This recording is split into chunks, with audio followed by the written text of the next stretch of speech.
Mary, are you sure about this? My best friend, Lucy, asked as we sat in my small but cozy living room. The walls were lined with bookshelves, a testament to my love for fantasy and writing. I sighed, pushing a lock of hair behind my ear. About marrying Alex? Yeah, I am. But his family? That's a whole different story. Lucy raised an eyebrow, her skepticism clear. Especially his mom, huh? I nodded. Mrs. Thompson, Alex's mother, she's something else. Always prying, always judging. And don't get me started on the wedding plans. The doorbell rang, and in came Mrs. Thompson, as if on cue, with her usual air of self-importance. Mary, dear, we need to talk about the wedding dress, she said, barely a hello. I braced myself. What about it, Mrs. Thompson? She waved a dismissive hand. The one you chose, it's just not suitable. I found the perfect one yesterday. It's only a bit over your budget. A bit? I asked, dreading the answer. Well, it's double your budget. But it's worth it, she declared, her tone leaving no room for argument. I exchanged a helpless look with Lucy. Mrs. Thompson, I can't afford that. Nonsense, she snapped. It's your special day. You can cut corners elsewhere. This dress is a must. Feeling cornered, I reluctantly agreed. It was easier than arguing. The next day, we went to the bridal shop. The dress was indeed beautiful, but the price tag made my stomach churn. As I tried it on, Mrs. Thompson gushed over how stunning I looked. It's settled then, she said, clapping her hands together. We'll take it. I hesitated. But the price, Mrs. Thompson. Don't you worry, she interrupted, I'll help you out. Consider it my gift to you. Relief washed over me. Maybe I had misjudged her. Fast forward to the wedding day, the dress was a hit. Everyone complimented me, and I felt like a princess. But after the wedding, when I approached Mrs. Thompson about the dress payment, she conveniently forgot her promise. Mary, dear, I never said I'd pay for the whole thing. I said I'd help. You know, with the choosing. I was flabbergasted. But you said. She waved me off. You must have misunderstood. Anyway, it's done now. No use crying over spilt milk. I stood there, feeling cheated and foolish. Lucy was right.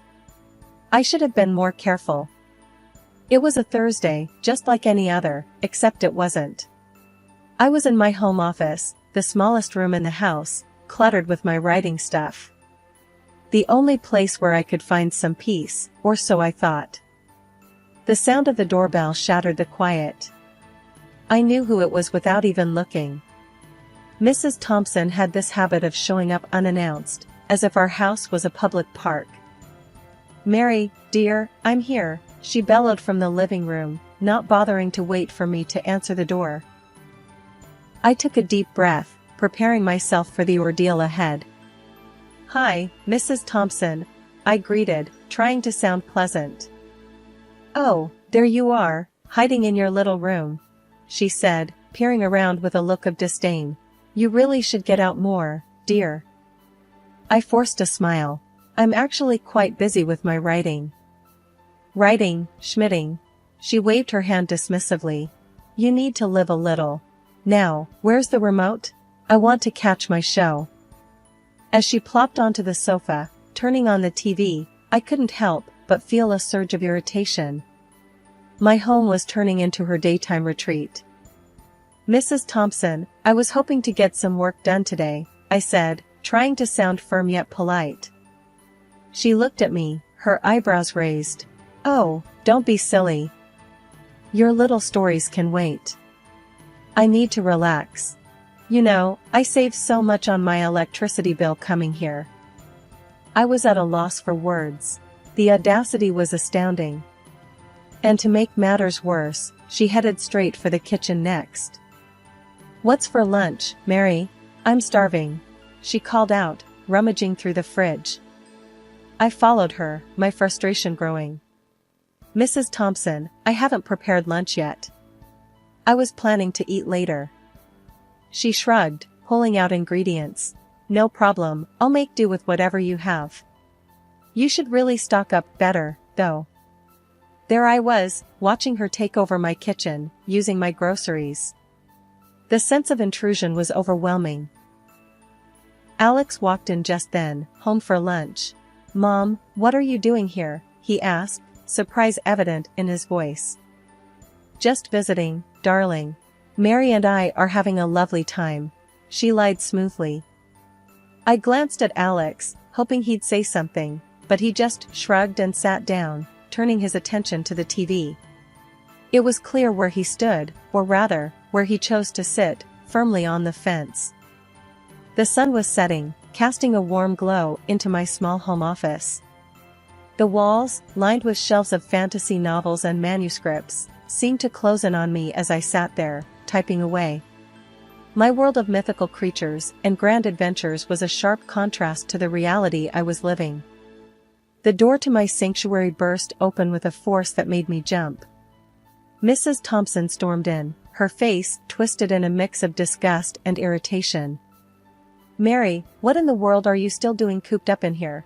It's like you're married to that damn computer. There's a real world out there, you know," she exclaimed, her voice laced with contempt. I sighed, pausing my typing. "Mrs. Thompson, I'm working.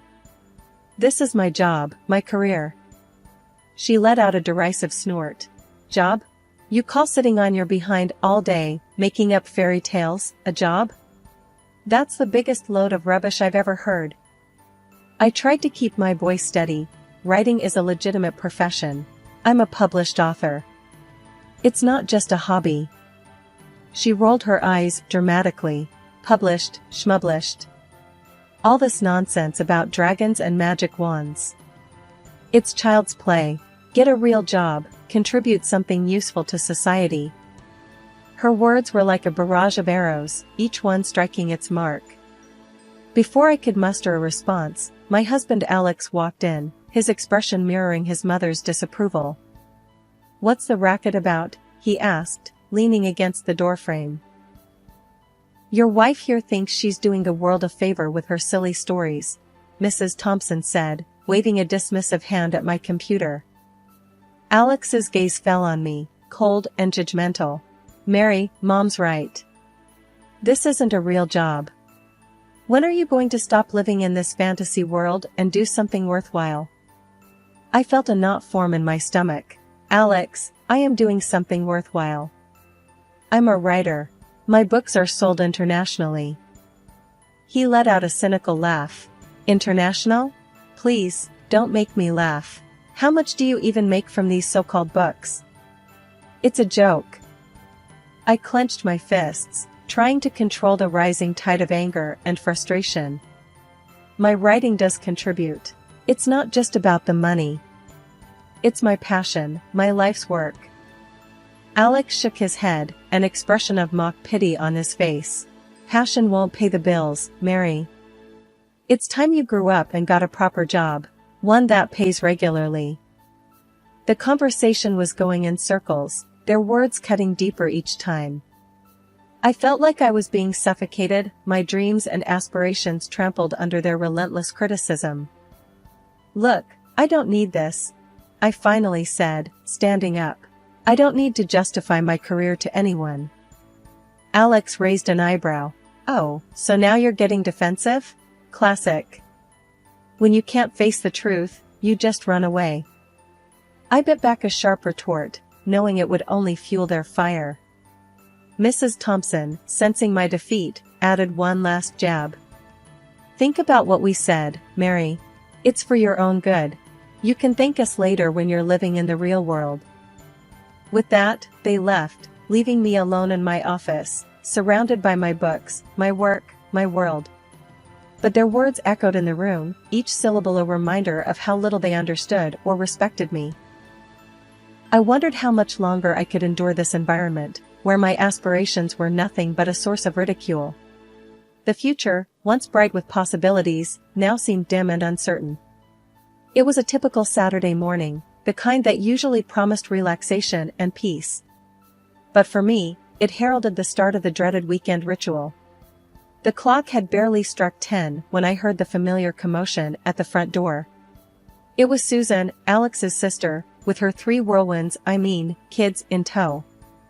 "Hey, Mary," Susan called out cheerily as she barged in, the kids already scattering to different corners of the house. "Hope we're not too early."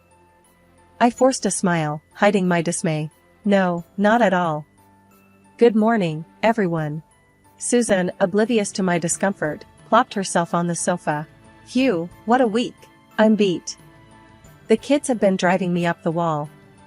Thank God for Saturdays, right?" I nodded, a sense of resignation settling in. "Right. Would you like some coffee?" "That'd be great, thanks," she said, already engrossed in her phone. As I made my way to the kitchen, dodging toys and narrowly avoiding a collision with the youngest, I couldn't help but feel like an unpaid nanny and housekeeper. By the time I returned with the coffee, the living room resembled a war zone. Susan looked up, unfazed by the chaos. "Oh, Mary, could you whip up some of your pancakes? The kids are starving." It wasn't a request, it was an expectation. "Sure, I'll get started on that," I replied, my weekend plans vanishing like smoke. The kitchen became my battleground as I juggled pancakes, coffee, and managing the kids. Amidst the flipping and serving, Alex sauntered in, his expression sour. "Mary, why do you always buy these expensive ingredients? We need to cut down on expenses," he grumbled, eyeing the breakfast spread. I sighed, trying to keep my frustration in check. "Alex, your sister and her kids eat here every weekend. It adds up." He shrugged, dismissive. "Well, they're family. You can make do with less fancy stuff. Save some money." The rest of the day passed in a blur of cooking, cleaning, and catering to endless demands. By the time Susan herded her kids out the door, I was drained, both physically and emotionally. As I slumped onto the couch, Alex walked over, a frown on his face. "You know, you have to save some money on my nephews and my sister." I looked at him, incredulous. "Me? You're the one who never says no to her. And you criticize me for spending too much?" He rolled his eyes. "Just trying to help you manage better. You could learn to be more economical, you know." The irony of his words was almost laughable. There I was, running a weekend daycare and diner, and he was lecturing me on being economical. I wanted to scream, to tell him how unfair it all was. But I knew it would fall on deaf ears. The house was finally quiet, a stark contrast to the usual daytime chaos. It was my time, the only time I could dedicate to my writing without interruptions. The clock ticked past midnight as I settled into my office, the soft glow of the computer screen my only companion. As I lost myself in the world of my creation, the door creaked open. Alex stood there, his face a mix of annoyance and fatigue. "Mary, are you seriously still up? You know how much this will spike our electricity bill?" I exhaled slowly, trying to keep my cool. "It's the only time I have, Alex. You know how hectic it gets during the day." He leaned against the doorframe, his expression hardening. "Hectic? You mean, taking care of your family? That's what you're supposed to do, Mary. And this night owl routine, it's not helping. Think about the bills, for once." I couldn't believe what I was hearing. The bills? Really, Alex? That's your concern right now? Not the fact that I'm sacrificing my sleep, my health, to pursue my career? He rolled his eyes. "Career? You mean this little hobby of yours? Come on, Mary. Be realistic. You need to get your priorities straight." I felt a surge of frustration. This hobby of mine is important to me, Alex. It's my passion, my work. Can't you see that? He shook his head, dismissive. "All I see is unnecessary expenses and a wife who's more interested in her fantasies than her family." The hurt from his words was palpable. I stood up, facing him. "My writing is part of who I am, Alex. I can't just give it up because you think it's impractical." He snorted. "Impractical is an understatement. It's a waste of time and money. You could be doing something more productive, you know. I felt a lump in my throat, the word stinging like a physical blow. I am being productive, in my own way. Why can't you understand that? Alex shrugged, a cold, indifferent gesture. Maybe I would, if it actually brought in some real money. Until then, it's just a nuisance. With that, he turned and left, leaving me alone in the dimly lit room. The words on the screen blurred as tears pricked my eyes. I was struggling to keep my dream alive, and the person who was supposed to support me the most just didn't get it. The kitchen was stifling, the air thick with tension. I was stirring the pot when Alex came in, his mother, Mrs. Thompson, trailing behind him like a shadow. The news he dropped was like a bombshell. Susan and her husband are taking off for 2 weeks. They need us to watch the kids, Alex announced, a note of finality in his voice. I froze, spoon in hand. 2 weeks? That's a huge ask, Alex. Mrs. Thompson chimed in immediately, her tone sharp. It's family, Mary. You can't say no to family. I could feel the frustration building up. But my writing, I have deadlines. I can't be a full-time babysitter. Alex scoffed, his voice dripping with sarcasm. You're writing? Come on, Mary. It's not like you're penning the next bestseller. Family comes first. I turned to Mrs. Thompson, seeking some support. Maybe the kids could stay with you? She recoiled as if I'd suggested something outrageous. Me? Look after 3 young ones at my age? Absolutely not. I've done my time raising kids. Desperate, I grasped at another solution.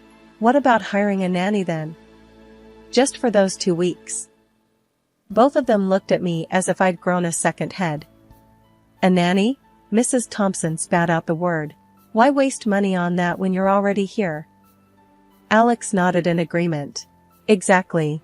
We're not made of money, Mary. You need to be sensible about this. I was incredulous.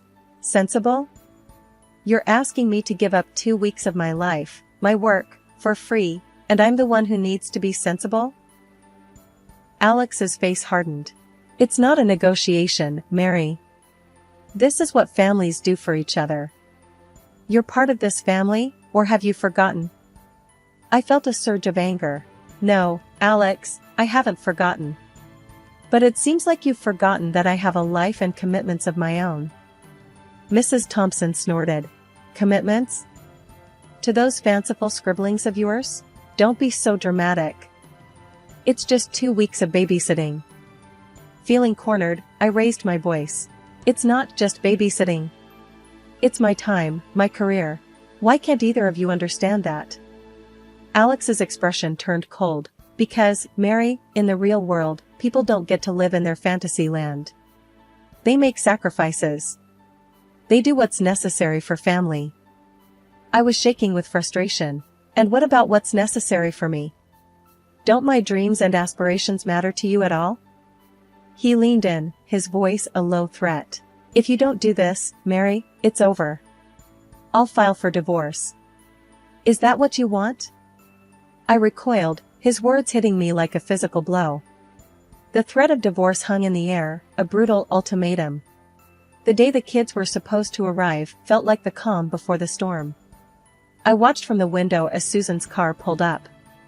Out tumbled her 3 little ones, each more energetic than the last. Mrs. Thompson, playing the doting grandmother, welcomed them with open arms. The scene was almost comical, a perfect setup for what I had planned. Mary, darling, could you help with the kids? Mrs. Thompson called out, her voice saccharine sweet. I plastered a smile on my face, hiding my brewing plan. Of course, I'll be right there. As I walked into the living room, the chaos was already unfolding. The kids were running around, and Mrs. Thompson looked like she was barely holding it together. Finally, Mary, I thought you'd never come, she snapped, her kind facade slipping. Alex walked in, his expression a mix of annoyance and relief. Mary, make sure they don't wreck the place. I'm going to be in my office. I nodded, my heart racing with anticipation. Actually, I need to go out for a bit. I'll be back soon. Alex's face twisted into a scowl. Go out? Now? Are you kidding me, Mary? You can't leave us with all this. I shrugged, feigning nonchalance. It's just for a bit, Alex. I need to buy some groceries. You'll manage, won't you? Mrs. Thompson glared at me. You're being completely irresponsible, Mary. This is not the time for your little shopping trips. Ignoring her, I grabbed my purse. I won't be long. Keep an eye on the kids. I couldn't help but let out a laugh as I closed the door behind me. The look on their faces was priceless. I didn't go shopping. Instead, I headed straight to the apartment I had rented days before. I had moved all my belongings there when no one was home. It was my escape, my fresh start. Sitting in my new, empty apartment, I felt a weight lift off my shoulders. The laughter, the sense of freedom was exhilarating. I was finally free from their suffocating grip. I knew Alex would find the divorce papers I left in my office. I imagined his shock, his anger, and I couldn't help but feel a sense of satisfaction. I had taken control of my life again. The phone rang incessantly, messages flooded in Alex, Mrs. Thompson, even Susan. But I ignored them all. I was done with their drama, their selfishness. That night, I lay in my new bed, the silence a stark contrast to the chaos of my former life. I smiled to myself, thinking about Alex and Mrs. Thompson struggling with the kids. It was their turn to feel overwhelmed, to be pushed to their limits. The aftermath of my departure turned out to be more dramatic than any scene from my books. My phone buzzed constantly with updates from various friends who couldn't resist sharing the chaos unfolding at my former residence. One evening, as I sat in my new apartment, the phone rang with an all too familiar number. It was Alex, and from the background noise, I could tell the situation at home was far from under control. Mary, you have to come back. These kids are monsters. Alex's voice was desperate, strained with frustration. I could hear the sounds of things crashing and children screaming. A smirk crept onto my face. Really, Alex? Sounds like you're having a fun time. This isn't funny, Mary. My mom is losing her mind, and I can't handle this alone, he pleaded. I leaned back, enjoying the sweet taste of retribution. Well, Alex, you should have thought about that before. I'm not your nanny or your maid. There was a pause, and then he said, I'm sorry, okay? I should have listened to you, respected your work. Please, just come back. The apology, so rare from Alex, didn't stir any sympathy in me. Sorry doesn't fix everything, Alex. I told you what would happen. I'm done being taken for granted. I hung up, cutting off his protests.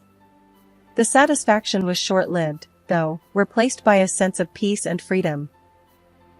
A few days later, I met up with Lucy for coffee. So, I heard Mrs. Thompson called Susan, demanding she come back early to take her kids, Lucy said, a mischievous glint in her eyes. I laughed, sipping my coffee. Yeah, Susan refused. Said she needed the break. Can you imagine the showdown at that house? Lucy chuckled. And your book? It's a hit, Mary. Everyone's talking about it. I smiled, feeling a sense of achievement wash over me. I put everything into it. It's my best work yet. Lucy leaned in, lowering her voice. The main villain, she's a lot like your mother-in-law, isn't she? I raised an eyebrow, a playful smirk on my lips. Is she? I hadn't noticed. As I walked back to my apartment, I thought about the journey I had been on. Leaving Alex and his controlling family was the best decision I had ever made. I was finally living for myself, my dreams. My latest book was just the start. The villain, reminiscent of Mrs. Thompson, was a hit with the readers. My friends saw the resemblance immediately, but for me, it was more than that. It was a cathartic release, a way to close a painful chapter of my life.